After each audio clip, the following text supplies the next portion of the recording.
An essential portrait retouching skill to have in your bag of tricks is the ability to remove graphics or logos from your portraits, because often these can distract away from the subject.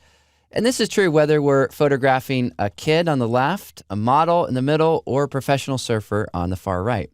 So let's look at a few techniques that we can use in order to remove logos or graphics. Starting off with the image over here on the left, I'll press F to go to full screen mode and zoom in a touch. This is a portrait that I captured of one of my daughter's best friends while we were camping, and you can see there's a logo on her jacket. I want to remove that so I can create more of a timeless portrait.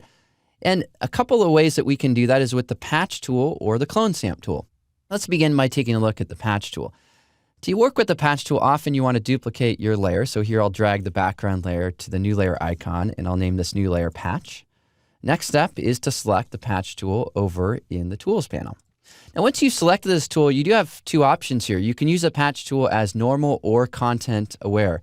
Content aware works really good where you have textures which sort of randomizes those or blends those in.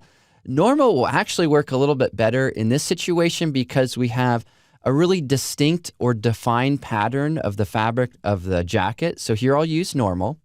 Then next, what you do is you simply click and drag to create a selection around the object that you want to remove. In this case, this little logo that we have here on the jacket. Let me zoom in on that a little bit so you can see that a touch better. We also have a diffusion value setting. Diffusion determines our edge detail, so I'm going to go ahead and lower that so I have a little more of a defined edge.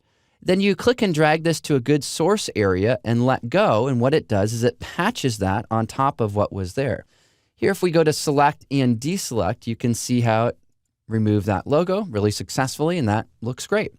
Now, another way we can do the same thing is with the clone stamp tool. So create a new layer, and I'll go ahead and name this one clone stamp. To work with the clone stamp tools we've seen, we can grab the clone stamp tool. Then next up in the options bar, we'll leave our opacity at 100, align, turn on, sample all layers. And here we'll just Option or Alt click above. That's Option click on a Mac, Alt click on Windows, and just click and paint over that. In this way, again, we have another way to remove the logo from that area of the image. Now, the question often comes up, well, which technique is best? Well, it really depends upon the image and the subject and the lighting and all of those things. So really what you want to know is a couple of different techniques and then try them. If the results aren't very good, well, then move to another technique and see if it can look even better.